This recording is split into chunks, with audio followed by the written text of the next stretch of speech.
Pinasinggadan ti may mga political analyst at isahan nga daraay ni Vice President Sara Duterte kadag iti impeachment hearing nga sisiyangkat iti House Committee on Justice ket mabalin nga mang dadaol iti imahina.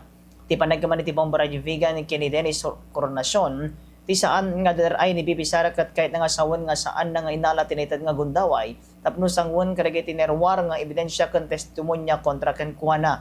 Malaksi detay na point ni Coronation nga makadadaol iti imahe ti pamilya Duterte dagiti nasao nga ebidensya testimonya kas iti binilyon nga pesos nga katad nga naisireg iti bank account da. Nitagad nga po, tamay kontra dito iti paningibaga idi ti ama ni Bibi Sara ani dating nga Presidente Duterte nga simple laeng iti panagbiag dati. Panagsarita ni Dennis Coronation.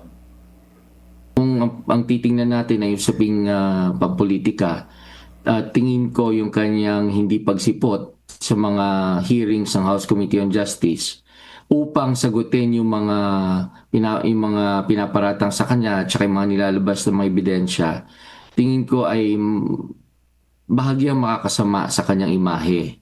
Kasi hindi niya kinuha yung oportunidad upang pasinungalingan ng harap-harapan yung mga inilalabas na ebidensya at saka mga inilalahad ng mga testimonya.